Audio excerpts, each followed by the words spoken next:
Our ship had been in African waters many months, but the Sicilian invasion was the first violent action for most of its crew. Only 3 or 4 men who'd been torpedoed in the Pacific had ever before had any close association with the probability of sudden death.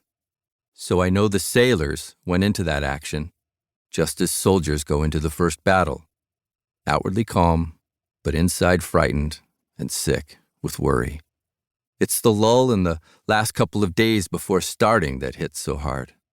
In the preparation period, fate seems far away, and once in action, a man is too busy to be afraid. It's just those last couple of days when there's time to think too much. One of the nights before we sailed, I sat in the darkness on the forward deck, helping 6 sailors eat a can of stolen pineapple. Some of the men of the group were hardened and mature. Others were almost children. They all talked seriously, and their gravity was touching. The older ones tried to rationalize how the law of averages made it unlikely that our ship, out of all the hundreds involved, would be hit. They spoke of the inferiority of the Italian fleet and argued pro and con over whether Germany had some hidden Luftwaffe up her sleeve that she might whisk out to destroy us. Younger ones spoke, but little. They talked to me of their plans and hopes for going to college or getting married after the war, always winding up with the phrase, "If I get through this fracas alive." As we sat there on the hard deck, squatting like Indians in a circle around our pineapple can, it all struck me as somehow pathetic. Even the dizziest of us knew that before long many of us stood an excellent chance of being in this world no more. I don't believe one of us was afraid of the physical part of dying. That isn't the way it is. The emotion is rather one of almost desperate reluctance to give up the future.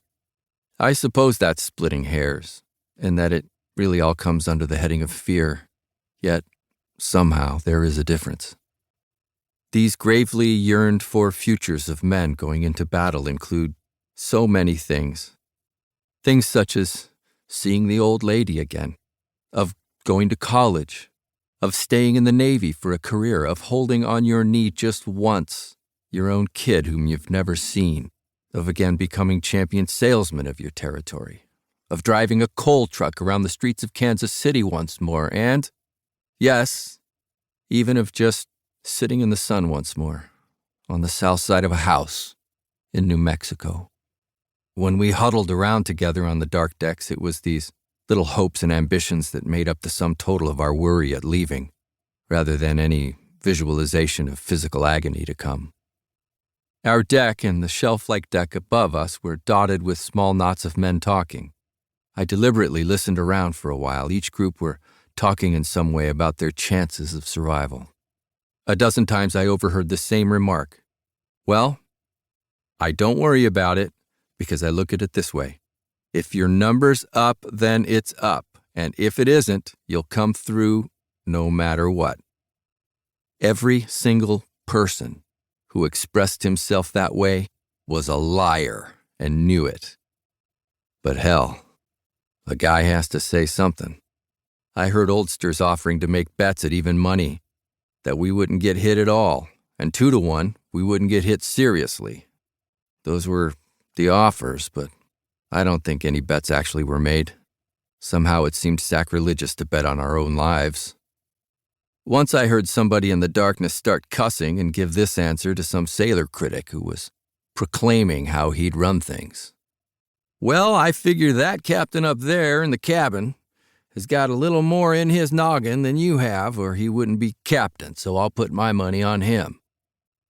And another sailor voice chimed in with, "Hell yes, that captain has slept through more watches than you and I have spent time in the Navy." And so it went, on one of the last nights of safety. I never heard anybody say anything patriotic the way the storybooks have people talking.